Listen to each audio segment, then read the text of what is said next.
nkolo na pamboli bino bipai nyonso bozali kolanda biso ezali wa bino mosakoli Thomas l'apôtre Ange le messager fidèle na pamboli bino pe na souhaité bino mokolo elamu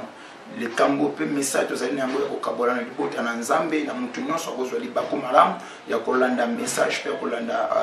oyo ezali exhortation na kati na agenda national ya semaine yali le kambo oyo etali liwa tolingi koloba pe tolingi korepresente donc to bena matoi ya babana nyonso ya nzambe pe bato nyonso bakoyeba koyoka likambo oyo yali ya koloba ke na mokili oyo ezali ya biso te na se ya mokili oyo tozali balekinzela po bazali kobenga balekinzela bapaya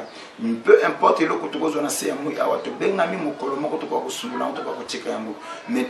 toyebaka ke na se ya moi awa tozali balekinzela tozali mokili oyo ezali ya biso te eni yango tozali komona bambala nyonso ntango luwa ezali kobeta na ekuke ya libota na ekuke ya bandeko na biso ezali kotika na nsima na yango bapota oyo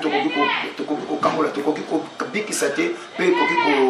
kokangolama te. Bien aimé dans le Seigneur, nous allons koyebisa namba ndeko pe tozali komona mbambala nyonso luwe ekutaka na fia mutu etikaka tu moko munene pe tokotikalaka komisana eloko babengi liwate uta mokili ezalaka kino lelo mystère babengi kufa tokokaka ya kosuporter yango te même ata biso batei. Parfois, tu peux yango, oui, c'est vrai que tu peux un jour, mais il tient qu'à toujours passer dans le thème pour perdre, tu peux zanga, ndeko bozala kinaye. Mais elo comme on kolo azale après ça qui n'a biso, tu peux la banne nzambe, yali kamba kolobaite, ce qui le kola ki mon Christ akufi moto ayeba ki nzambe na bombo inaye. Tango akufi pour na biso zoko ndima, tu zali ko supisa mana mutema, to kabwani pour un temps, et puis tu kokuta na mikolo zali ko yaka, elongo na nzambe tu ko ba ko rene na kolo. Yango tu zali ko mona mokolo Yesu asekwaki. Makomero bla biso ke ba oyo ba kufa ki na bikeke oyo le kaka wana ibasekwa ki elongo na ye parce que tango Yesu asekwa ki ba sekwa ki pena ba oyo ba kufa ki na bato ba mona ki ba ndeko na bango ba kufa ka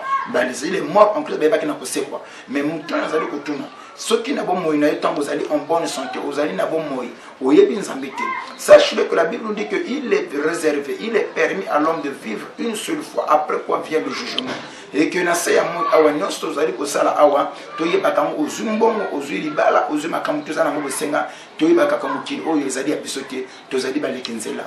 On doit se perfectionner na makambo ya lola. C'est vrai que tu allais peine à banzoto ou tu allais faible, mais tu es la minimum campagne c'est moi de tout le cas pour conduire l'écolo. Yango bien aimé dans le Seigneur, tu allais kosenga na bande kono soyo kibiso, mokolo o moto akufi, ataba kamati e bembe ba million on itonga, ataba sali yango ba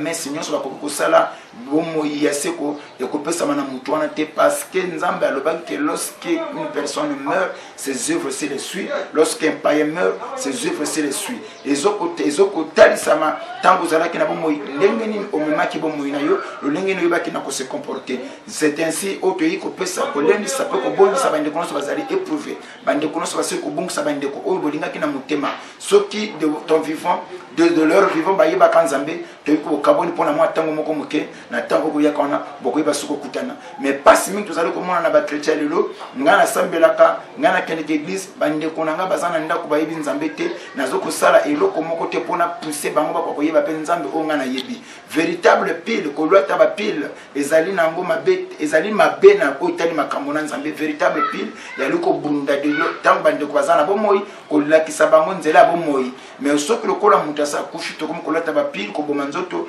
bolingo wana za ka penza bolingo ya ba Kristo teli bolingo lokuta e photo bunda na kati tango mutu azana bo moyi na bande ko na biso na famille na biso to pousser bango ba yeba nzambe o biso to yebi ba bongo la mitema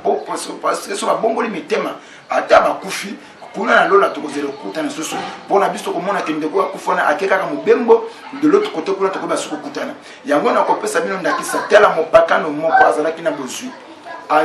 na se ya moi awa ayeba kanzambe te de l'autre côté alaki na mutu moko ya passe na kombo ya Lazare o ayeba kanzambe bango mibale wana bayiko kufa makomelo bina biso tango bakufi et que oya zalaki ayebaka nzambe ake na makolo ya Abraham mais oya ayebaka nzambe te ake na bisika oyo ba lieu ya tourment o Bible ezali ko benga lieu ya tourment bisika oyo ezali ya moto esika ya pasi esika oyo ba agressement de dos ezali et que tango riche na tomboli miso na likolo amoni oya zalaki na passe na se ya mo awa ayebaka nzambe na se ya makolo Abraham alobi que vraiment chamo sapino atana mai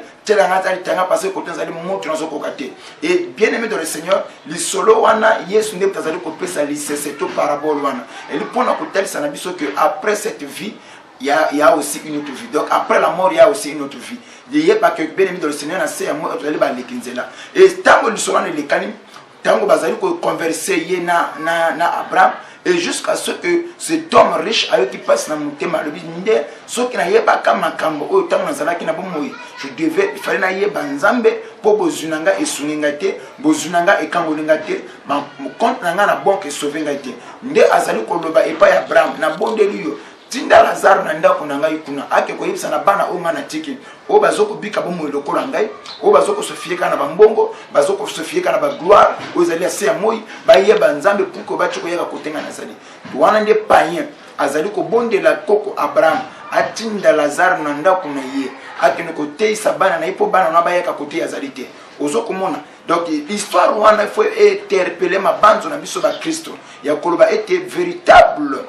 gloire yali ya koyiba nzambe yangoma comme ça que zali kolobana biso que celui qui veut se glorifier a se glorifier dans le Seigneur ya koyiba nzambe ya bomo o ya kufa kini kurusu pona biso. C'est ainsi ma soeur mon frère, ce véritable pile yali kola ko kanga ko dieba ko chamu nzalete ko bomanzo te na matanga parce que ndoko na kofi mais véritable pile yali ya kokota ba jeune du vivant ya bande ko na ba yeba nzambe na bomo. Pour ceux qui ba yebi nzamba taloué kamati bango ba ko kufa te parce que les morts en Christ bazali na lieu à repos mokolo so ya ba osani ba ko sekwa yala ki message nzala yango ko partager le mona bino tika ete nzambe ya apôtre ange apambola bino mokolo elamu na bande kono so ba seli ko na biso et puis na kei ko souhaiter ba condoléances na kei ko souhaiter ba encouragement na bande ko ba père d'abato ba lingana motema et bien aimé ceux qui le kola le waya ki na kacha bande ko o lingaki yeba ete bokaboni pour un temps na temps o yaka na temps yeso ko yaka bokoba ko kutana soki bande ko na ba yeba ki nzambe tika ete nzambe na lola abonji